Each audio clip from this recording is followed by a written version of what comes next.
In India, a run on the rupee. The government has scrapped the 1,000 and the 500 rupee notes. Banks and ATMs were flooded by those trying to withdraw other denominations. The banknotes, now declared illegal, account for 85% of the cash in circulation. The goal, to tackle corruption, and new high-security notes are being issued. New Delhi just announced the old notes will be accepted for another 72 hours for household bills and basic fees. Let's bring in Ankur Patel. He is the co-founder and chief investment officer at R Squared Macro. Let's start there. This is just pretty remarkable. It's creating a lot of chaos, leaving some people holding the bag, so to speak. I mean, suddenly money you had yesterday is worthless overnight. What's the reasoning behind this? Well, it really is a pillar of Narendra Modi, the Indian Prime Minister's agenda to really tackle corruption, tax evasion, and money laundering. And it is, as you mentioned, it's very abrupt, very dramatic, but it had to be that way because had Narendra Modi announced it in a month in advance, it wouldn't have achieved its purpose. Wasn't there a smoother way to get this same result? And do you think it might hurt Modi's standing? I mean, there's a lot of common folks who are going to be hurt by this, right? Oh, absolutely. And it does hurt Modi's popularity. It does kind of erode support for his party over the next couple of months. But I think at the end of the day, despite the short-term pain that I think a lot of local Indians and even Indians around the world that have rupees in their possession, I mean, they certainly will be hurt. But in the long term, it is very good for the Indian economy. It will allow more of the money to be part of the traditional banking system. It will actually support India's fiscal health in the long term. So this is going to be very long-term positive for India. But the Bombay Stock Exchange crashed. What about the overall initial hit on the economy? What do you think about that? I think it's about right. I think what happens is that as Indians scramble to get rid of the rupee notes that they have in possession, it's going to hurt consumption. They're going to buy fewer goods.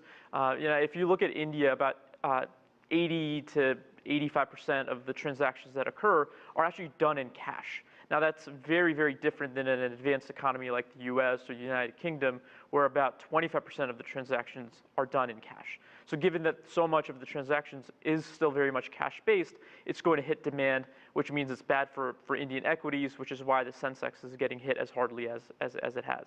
You make this point. I mean, if I'm in India and I'm going to go purchase something, it's cash transactions. This happens on a daily basis, probably throughout the day if you're doing business. So talk to me about small business. How are they going to be affected?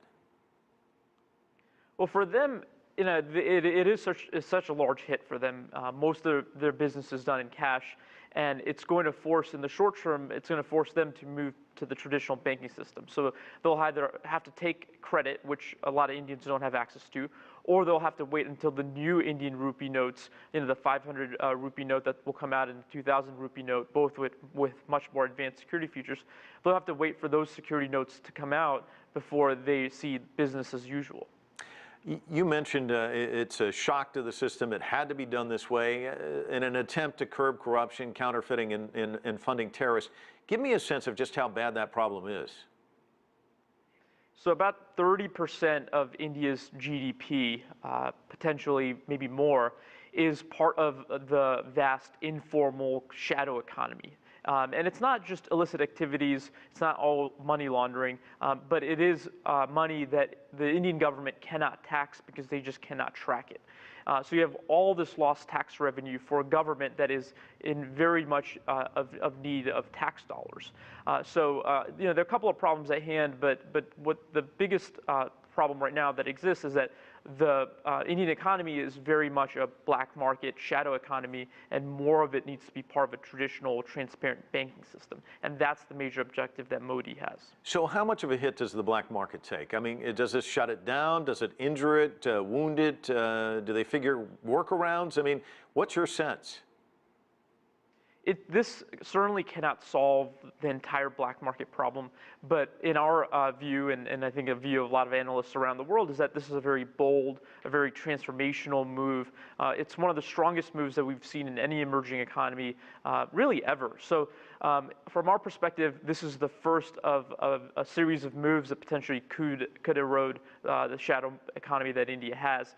We think it's a great move. It's from an economic perspective, is a short-term hit for a very substantial long-term gain. And short-term hit for Modi, but you think he rebounds from it? We do, yes, we do believe that, and it will be a little bit of a communication challenge. But he's been a very popular prime minister.